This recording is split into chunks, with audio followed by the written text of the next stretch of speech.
Oke, selamat pagi menuju siang. Terima kasih sudah bergabung kembali di mata kuliah IoT untuk S2. Ini pertemuan kita yang ke-12 ya.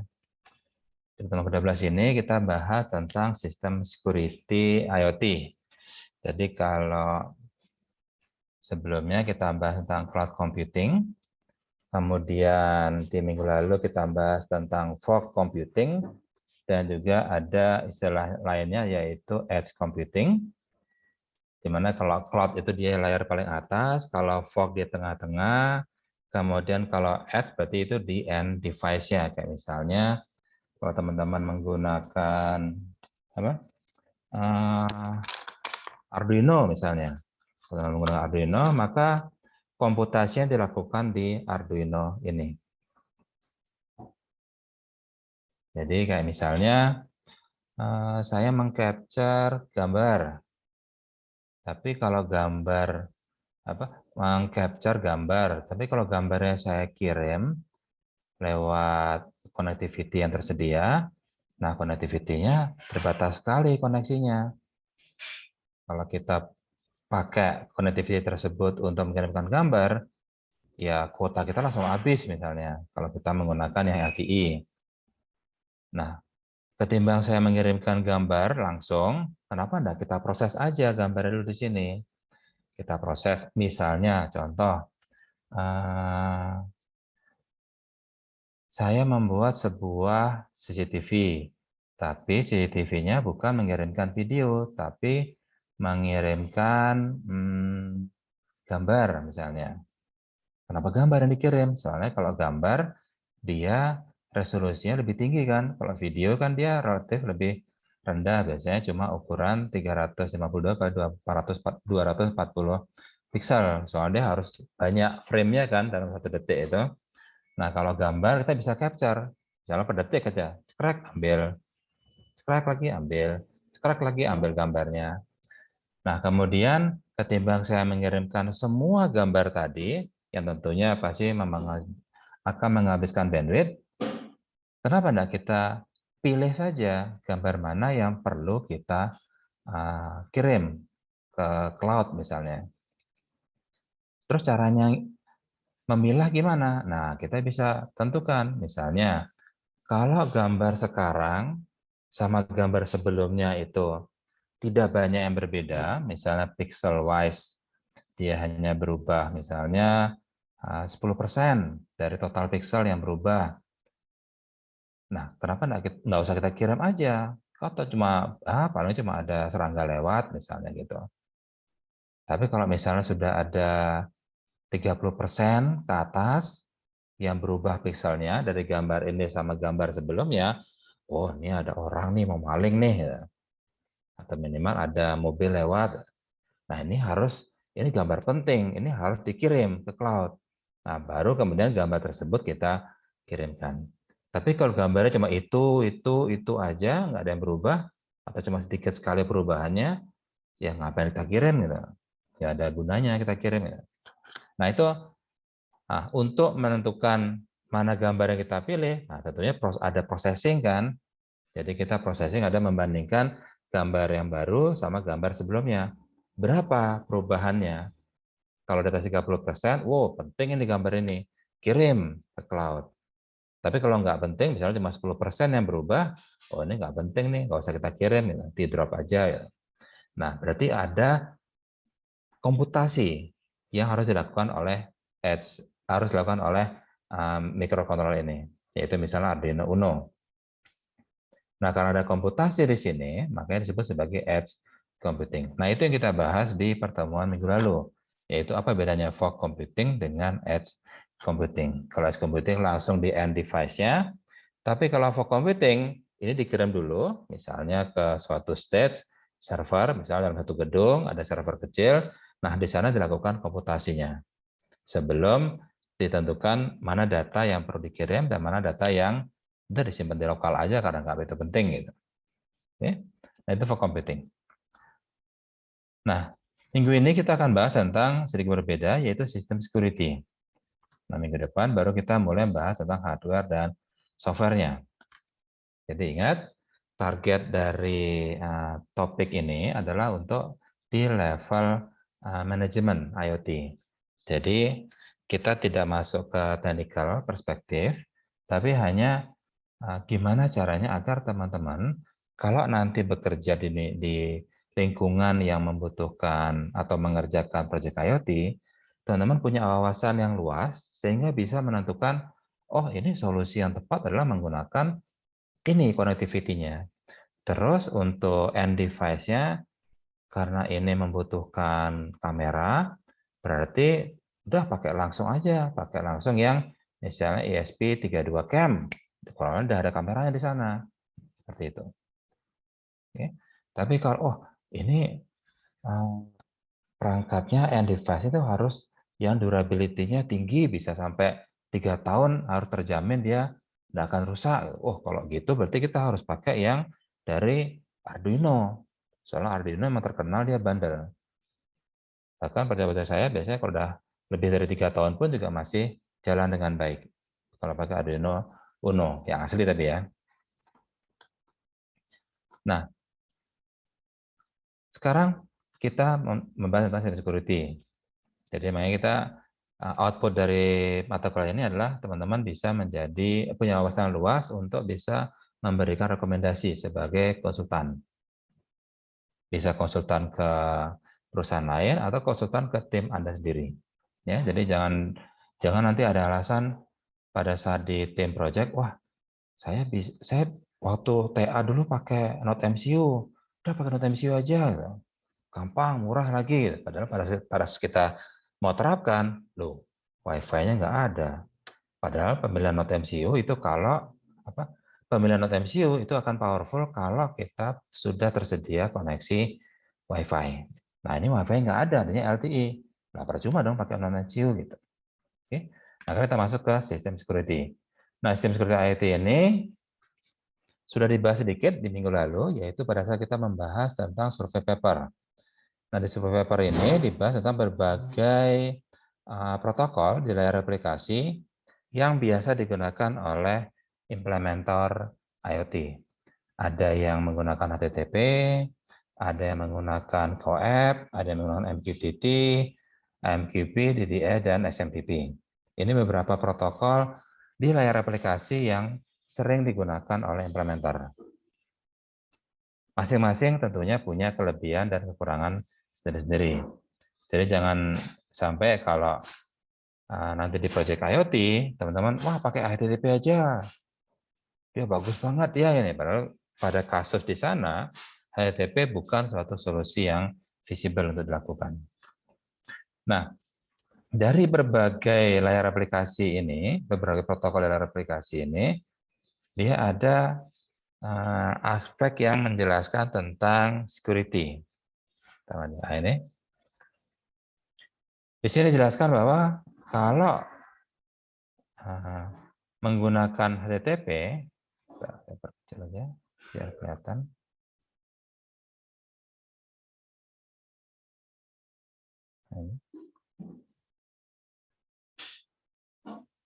Kalau menggunakan masih kurang kecil.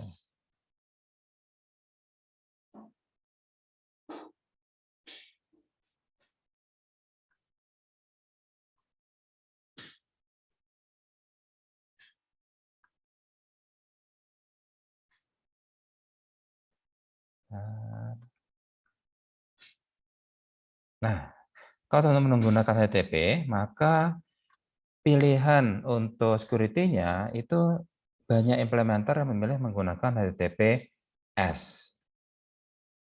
dengan menggunakan protokol tambahan TLS.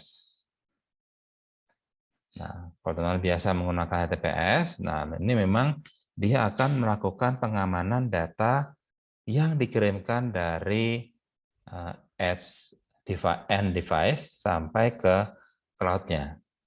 Jadi protokol aplikasi ini dia membahas hanya bagaimana caranya mengamankan data in transit. Jadi bagaimana caranya mengamankan data pada saat dia pindah dari suatu node ke node lainnya, yaitu dari end device, contohnya Arduino Uno, ke cloud misalnya. Gimana caranya biar aman datanya pada saat dia ditransmisikan. Nah, kalau pakai HTTP, berarti pilihannya adalah menggunakan HTTP over TLS atau TPS. Dan kalau misalnya menggunakan MQTT, nah bisa menggunakan soket TLS, soket, menggunakan protokol TLS. Nah, di sini kita perhatikan berarti apapun layer protokol di layar aplikasi yang kita gunakan, solusi untuk security-nya itu adalah menggunakan enkripsi, baik TLS, IPsec, maupun DTLS, dan juga bisa SSL. Tapi semua tetap hanya mengenkripsi datanya. Nah, sekarang tergantung dari kemampuan end device-nya. Dia sanggup nggak untuk melakukan proses enkripsi TLS? Jangan lupa, TLS itu lumayan rumit loh. Jangan sampai nanti kita bikin suatu arsitektur IoT di mana end device-nya 80% kerjanya itu hanya untuk melakukan enkripsi data.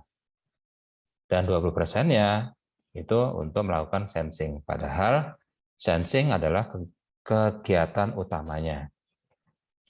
Nah, kalau misalnya TLS terlalu overkill, apalagi kalau misalnya kita kalau pakai Arduino Uno, sangguplah pakai TLS. Tapi kalau misalnya teman menggunakan yang lebih kecil, misalnya kayak Node MCU atau ESP32, nah kalau teman menggunakan TLS, dijamin end device-nya akan sangat sibuk hanya untuk melakukan enkripsi saja.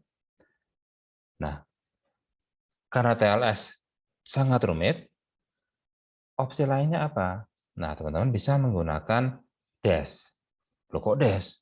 DES kan katanya sudah terlalu gampang dihack. Betul, DES memang sangat gampang untuk dihack. Kenapa? Karena panjang key-nya itu hanya 56 bit.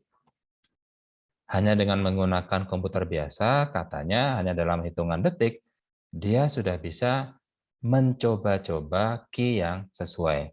Nah, itu kata kuncinya, mencoba-coba. Jadi sebenarnya dia orang ngehack atau nge-crack DES, itu sebenarnya dia nangkap paketnya, kemudian dia nyoba-nyoba.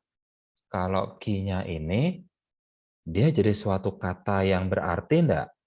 Kalau enggak ada, berarti kalau enggak berarti key-nya salah. Ganti key lainnya, cobain di deskripsi, dicoba, ini datanya katanya masih aneh, nggak ada di kamus kita, coba lagi dan seterusnya.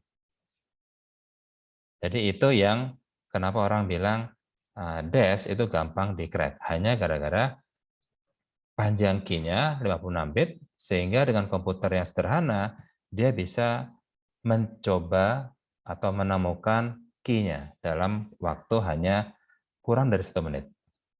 Nah, berarti masalahnya adalah di key-nya. Kalau key-nya jadi masalah, kenapa ada key-nya kita ubah-ubah saja? Jadi pada saat 10 paket yang ini, key-nya ini.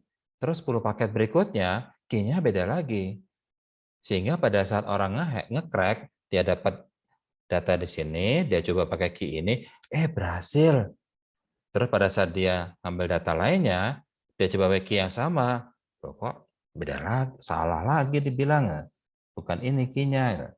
Nah, karena dia nyoba lagi, dan seterusnya. Sehingga kecepatan dia untuk mencoba-coba itu jadi terhambat, karena data yang sudah terregistrasi tadi, dia gerak terus. Nah, itu salah satu solusi yang sering digunakan oleh teman-teman implementer IoT. Setidaknya datanya terenkripsi meskipun pakai DES, tapi DES-nya kita tambahkan keamanan dengan mengubah key-nya. Karena DES jauh lebih sederhana dibandingkan dengan TLS. Terus APsec gimana? APsec apalagi? Dia lebih rumit dibandingkan dengan TLS. Jangan sampai nanti perangkat kita itu lebih banyak sibuknya itu buat enkripsi data ketimbang melakukan pekerjaan utamanya. Oke, ini yang kita bahas di survei paper di minggu lalu. Nah, sekarang untuk materinya, teman-teman bisa download juga di sini. Materi modul 12, ini dia. Tidak terlalu banyak, hanya sekitar 20 slide. Dan intinya juga masih cerita. Nah, di dunia IoT memang pernah beberapa kali kejadian adanya hacking. Contoh paling terkenal itu adalah ada 5 sih kejadian dulu. Bentar, saya coba cari aja slide-nya.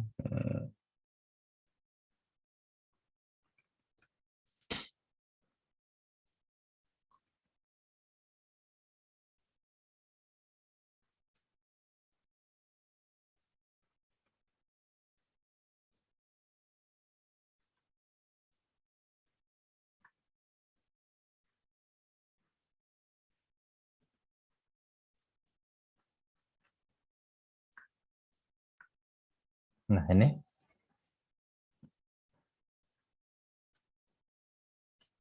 Jadi ada 5 kejadian yang dianggap luar biasa terkait dengan security di IoT. Pertama adalah Mirai botnet. Nah, kalau teman nanti mencari sendiri,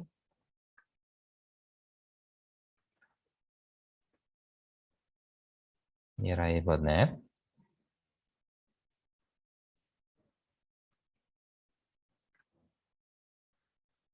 Ini, dia adalah sebuah malware yang masuk ke perangkat-perangkat IoT. Khususnya adalah IP kamera dan home router. Nah, jadi teman-teman mungkin di rumah menggunakan STB, set top box.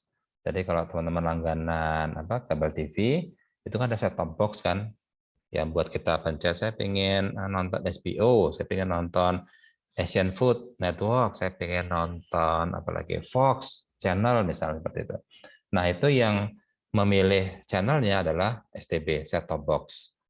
Nah, di dalam set top box itu sebenarnya dia adalah suatu end device, dan kebanyakan kalau yang dulu sih menggunakan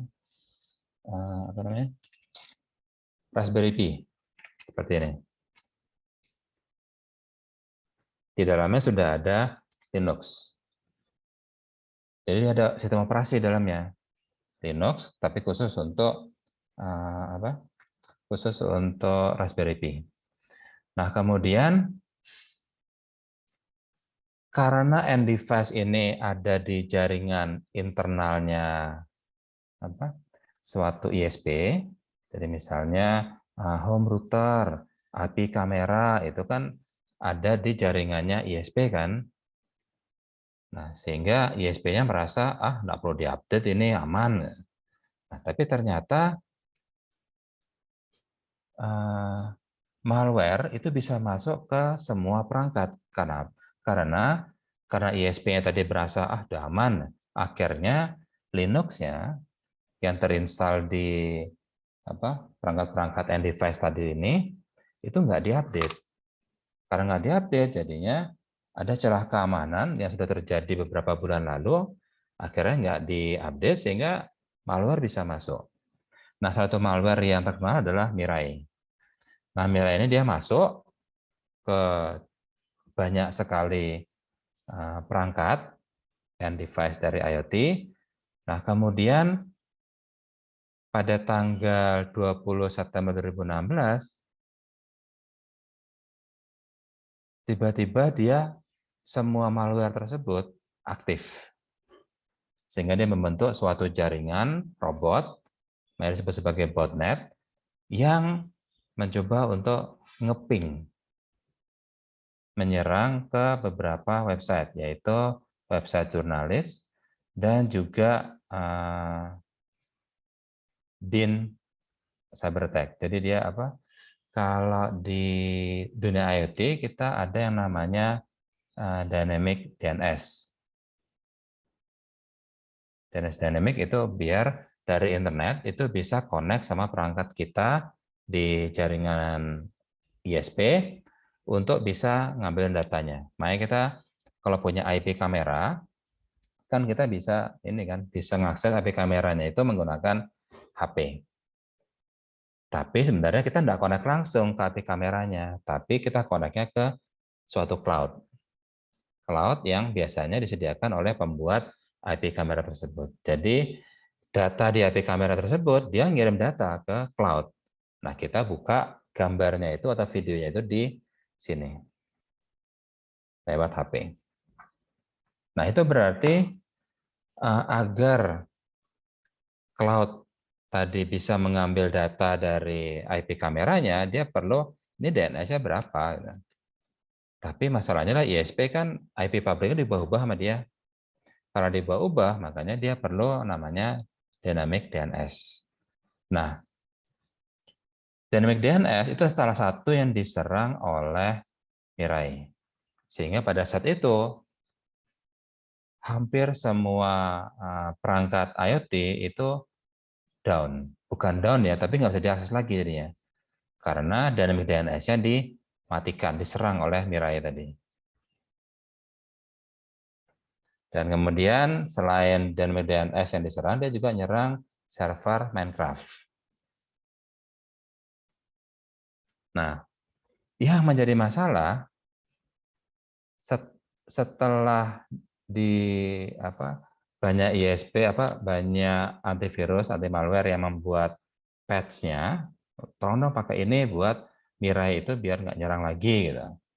Nah, masalahnya yang bikin script Mirai itu diposting, dia posting source code dari Mirai-nya.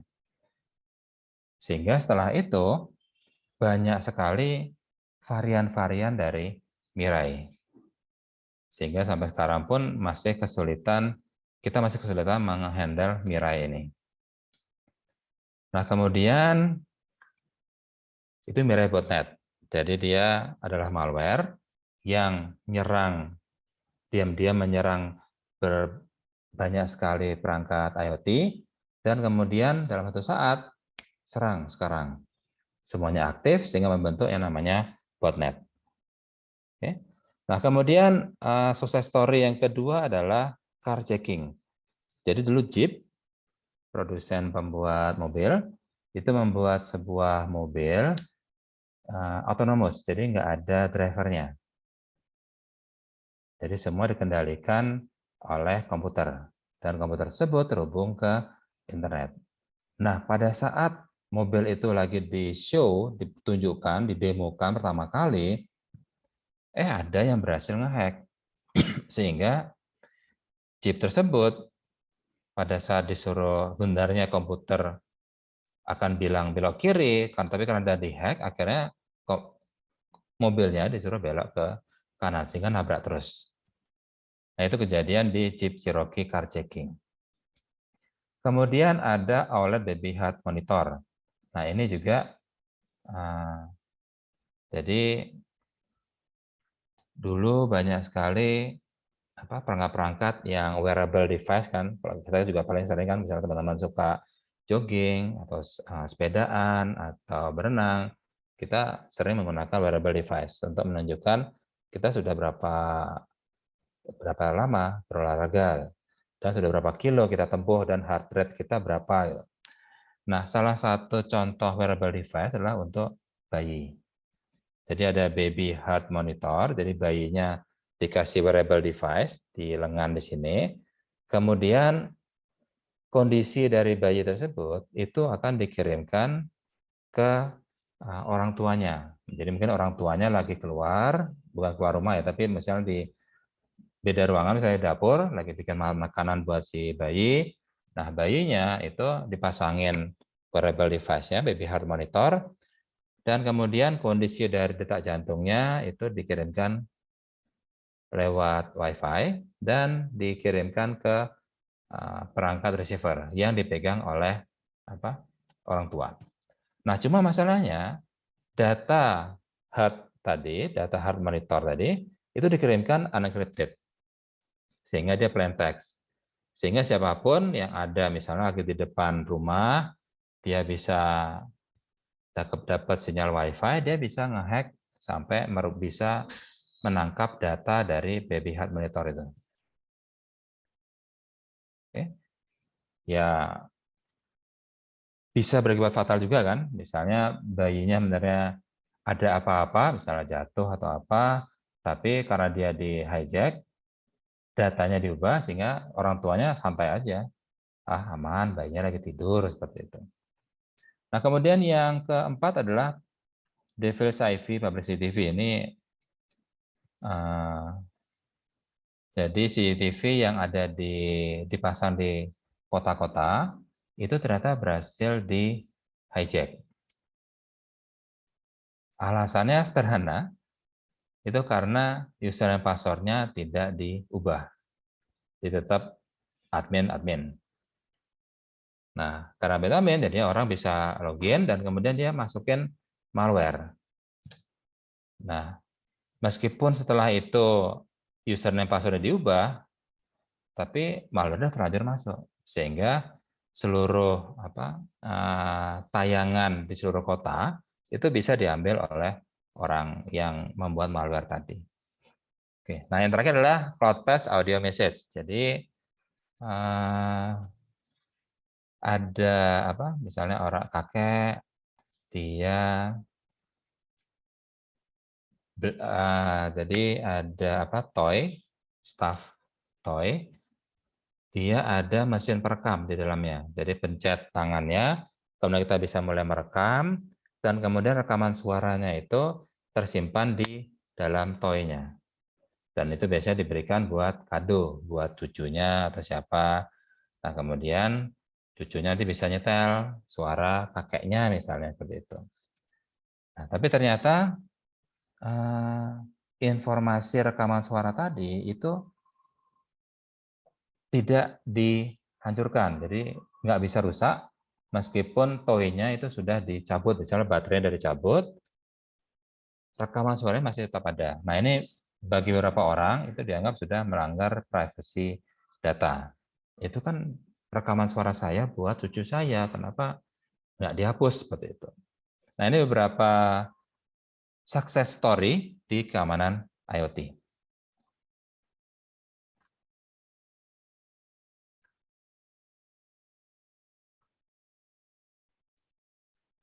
Nah, makanya di sini kesalahan dari end user itu terkait dengan keamanan adalah tidak melakukan pengubahan standi misalnya. Sederhana banget. Kemudian sharing network-nya itu tidak benar, jadi kebuka misalnya. Jadi pasang access point atau WiFi di rumah, tapi kebuka open sehingga siapapun bisa masuk. Terus data-data yang disimpan di perangkat IoT kayak tadi yang CloudPatch tadi itu tidak dihapus seperti itu misalnya. Itu beberapa kejadian yang ya memang sebenarnya sebagian adalah kesalahan end user. Kayak misal tadi yang Mirai botnet itu andai kata kita rajin ngupdate Linux ya aman pasti. Terus juga yang Devil's IV Publicity TV itu kalau sebelum dipasang itu diubah dulu username password-nya ya harusnya aman juga. Oke.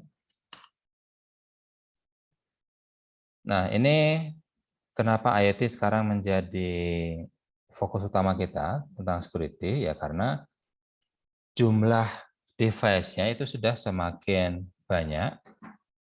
Bahkan sekarang satunya sudah billion, sudah miliaran device yang sudah miliaran IoT device yang connect ke internet. Nah, kebayang kalau misalnya pabriknya itu salah bikin sehingga security-nya ada celah keamanan. Nah, itu kalau pabriknya disuruh withdraw, narik lagi perangkatnya jelas sulit banget kan. Nah, makanya dari mulai bikin, desain, sampai di setting, dan sampai dipasang, itu harus kita amati security-nya.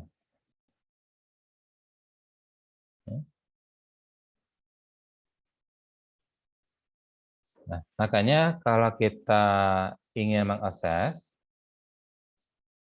apakah IoT kita sudah ready, secure atau enggak, nah biasanya ada beberapa framework. Nah, di sini AT&T itu membuat sebuah framework untuk kita bisa mengukur resiko keamanan di IoT. Apakah IoT kita sudah aman belum gitu. Nah, yang pertama adalah assess resikonya. Jadi maksudnya apakah IoT kita ini perlu diamankan enggak gitu. Kalau perlu diamankan, apanya yang perlu diamankan? Apakah fisiknya? Jadi jangan sampai kita pasang CCTV tapi masangnya cuma 1,5 meter di atas tiang, itu orang tinggal lewat ambil hilang udah. Atau potensi resikonya terjadi pada saat transmisi data, soalnya dia di jaringan umum misalnya. Ada WiFi ID, kita lewatin sana datanya, wah ini nanti bisa kecuri datanya. Nah itu resiko yang perlu kita bahas juga pada saat kita melakukan assessment terhadap risk-nya. Kemudian aspek keduanya adalah, ayo amankan baik device-nya, fisikalnya, atau informasinya, atau keduanya. Dan kemudian kita harus mengalign antara strategi IoT-nya dengan security. Jadi jangan sampai kita terlalu paranoid, sehingga security yang kita terapkan adalah yang layer paling aman. Pasang pakai TLS, kemudian IPsec juga dipakai, kemudian VPN juga dipakai. Semua akhirnya dimasukkan ke dalam end device, akhirnya end device ya 99% bekerja hanya untuk melakukan enkripsi data. Padahal dia punya tugas yang jauh lebih penting, yaitu menangkap informasi. Jadi harus kita align-kan strategi IoT-nya dengan security-nya. Jadi jangan sampai nanti security-nya terlalu canggih atau malah terlalu flawless. Jadi dia terlalu sederhana sehingga mudah untuk dihack. Kemudian tentunya aspek keempat adalah kita harus comply terhadap legal issue. Jadi bagaimana caranya kita kalau kita memasang CCTV ini yakin tidak diizinkan oleh lingkungan misalnya. Karena ada beberapa lingkungan yang nggak mau, kok saya dimata-matai, apalagi kalau CCTV kita terlalu tinggi sehingga dia mengcapture hampir seluruh RT misalnya, jadinya tetangga merasa kok saya diawasin ya, saya jadi ketahuan pulang jam berapa, pergi jam berapa. Nah itu bagi beberapa orang itu sudah masuk ke ranah pribadi yang kita tidak boleh masuk. Oke.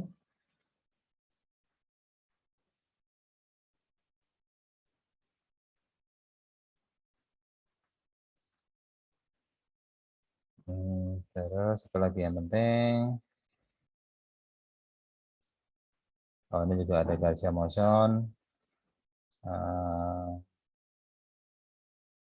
Ini. Terus ada framework-nya lagi untuk pengamanan IoT, yaitu ini framework-nya. Ada confidentiality, CIA, integrity, dan availability, kemudian ada TKT dan authorization. Nah, dari 5 aspek ini, apakah semua sudah diterapkan belum di IoT device kita? Gitu? Apakah kita tahu datanya konfidensial? Jadi kita biasanya membagi antara C, I, dan A ini.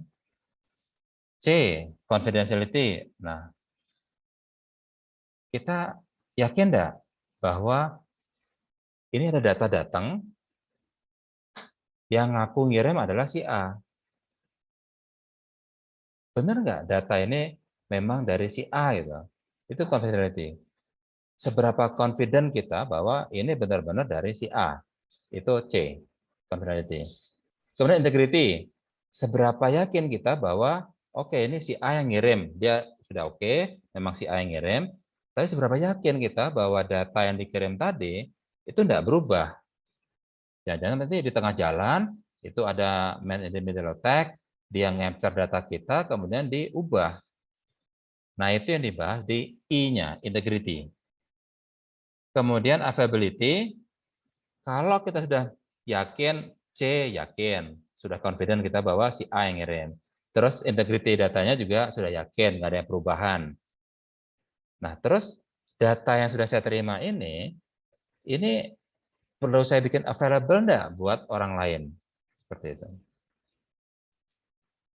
Dan kalau ingin saya bikin available, buat siapa? Dan gimana cara saya menentukan bahwa nanti yang mengakses data tadi itu benar-benar orang yang valid. Nah, itu baru masuk ke authenticity dan authorization-nya.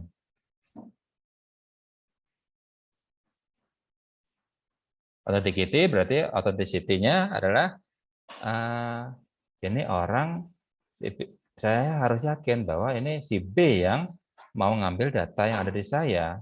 Karena saya sudah bikin datanya availability 24/7 misalnya. Tapi saya harus yakin bahwa ini benar si B yang mau ngambil datanya. Nah, itulah authenticity, yaitu gimana caranya saya menjamin bahwa memang si B ini yang mau login, mau ngambil data. Nah, bisa pakai username password, atau bisa pakai key, atau bisa pakai yang lainnya.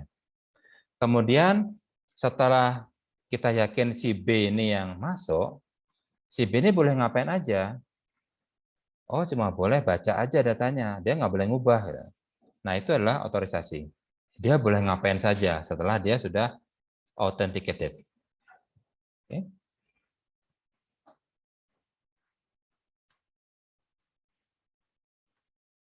Kemudian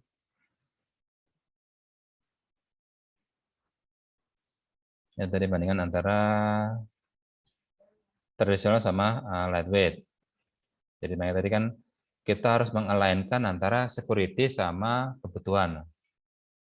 Jangan sampai kita security-nya terlalu tinggi, padahal kita sebenarnya nggak perlu setinggi itu. Gitu.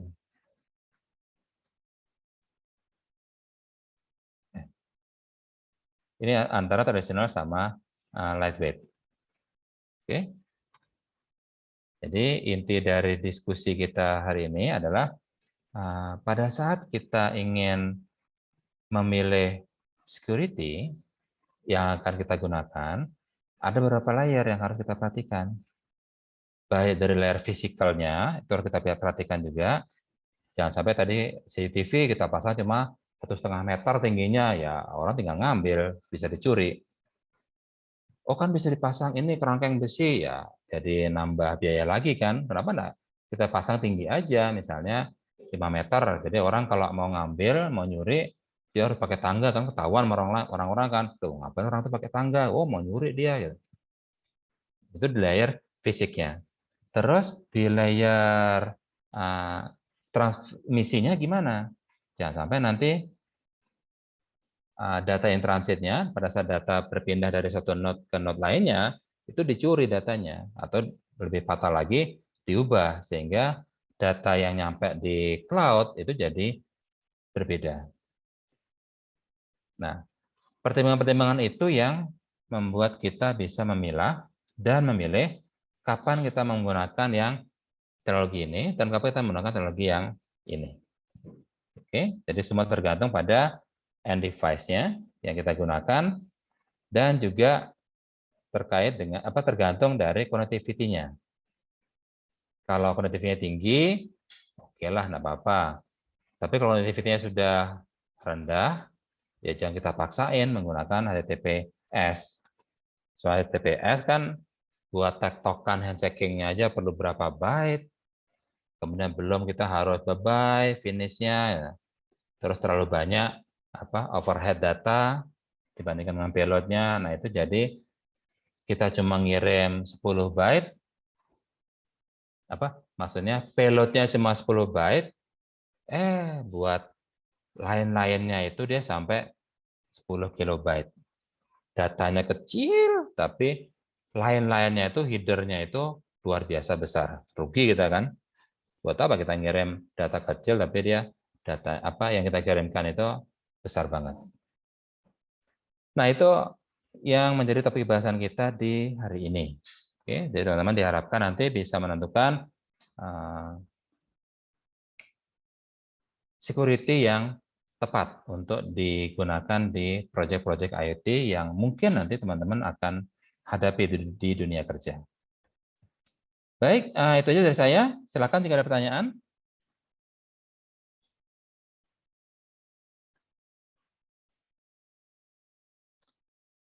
Oke, kalau misalnya nanti ada pertanyaan, silakan diajukan di WhatsApp group. Kalau nggak ada pertanyaan, berarti kita cukup sampai sekian. Kita ketemu lagi minggu depan, dan jangan lupa untuk mengerjakan tugasnya.